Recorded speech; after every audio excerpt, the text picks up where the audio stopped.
The Binding of Isaac Platinum. Oh boy!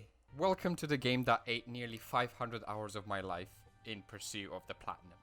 Now, it is one of my favorite roguelike slash dungeon crawler games out there because of its plethora of synergies, such as Brimstone combined with Spoonbender, or ones that suck, like Explosive and Dead's Touch. You know, synergies that fill your screen with a red beam of hate killing everything, or ones that barely shoot one projectile per minute. If you've played other roguelikes like Hades, like Returnal, like Balatro more recently, then you will be familiar with how a roguelike game works. Basically, you're starting a run, you collect items, clear floors, and if you die or manually reset, all your progress resets apart from what you've unlocked. The Binding of Isaac combines skill with luck and also the knowledge of the game's synergies and secrets. You can absolutely get a flawless run with the right game-breaking build. I would class this Platinum trophy at an 8 out of 10, solely based on the RNG elements. Now, I would like to mention that I got this Platinum on Afterbirth Plus, which is the second DLC of the game. I say this because this affected one of the trophies annoyingly, but we will get to that in a minute. Most of the trophies are related to unlocking an item without having to pick it up, the easiest one being the ones related to defeating Mom's Heart a number of times. I swear to God, the first time I unlocked It Lives, I had to pause for a second and process what in the name of Gandhi is that baby looking thing. Now, there are a few hard trophies like Dark Boy, Mama's Boy, and Dead Boy that made me rage to a level I did not think possible, and I had already done the Crash Bandicoot trilogy at this point. Where the game truly got on my nerves based on the technicality was the challenges trophies. Beat all 20 challenges. Okay, done. Where's my trophy? Now, because I had done most of it on Afterbirth Plus, my Platinum was not locked behind an extra 15 challenges. Now, I'll be completely honest, some of them were fun to do, like the Have a Heart challenge, in which money is as abundant as rain in the UK with the same health system as the UK. Or the Backwards challenge, in which you start fighting Mega Satan and you make your way up while losing an item on each floor.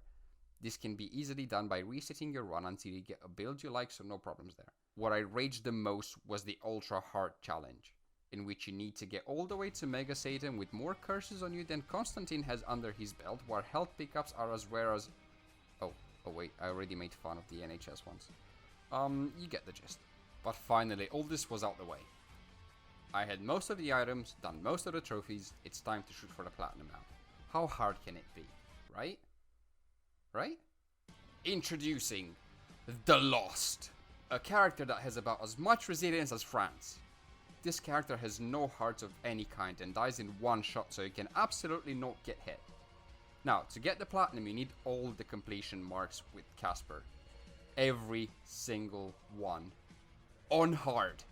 Now, the same strategy applies here. You can get a broken run and just blitz through, but you need to do this 8 times? And if you haven't done what's required for him to start with Holy Mantle equipped, it just makes it harder. I had run after run after run after broken controller after run. This took so long, but I wanted the Platinum. I really wanted that Platinum, so I pushed through. Done all that, done all the completion marks, done greed mode, literally everything. The Platinum was in my grasp. Until Godhead. So, to unlock Godhead, you need to get all the completion marks done on The Lost. I've done that a hard bit over, out the way. To actually unlock it for your progression though, you need to pick it up.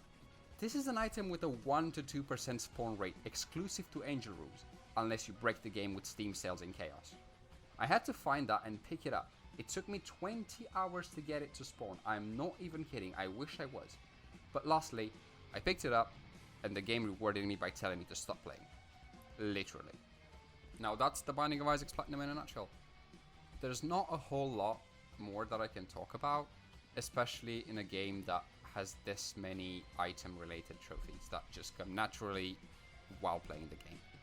The few that don't, and the few that you really need to struggle with, are what's gonna take your game to about 500 hours of game time, if you're just playing the game to play the game and not following any type of guides.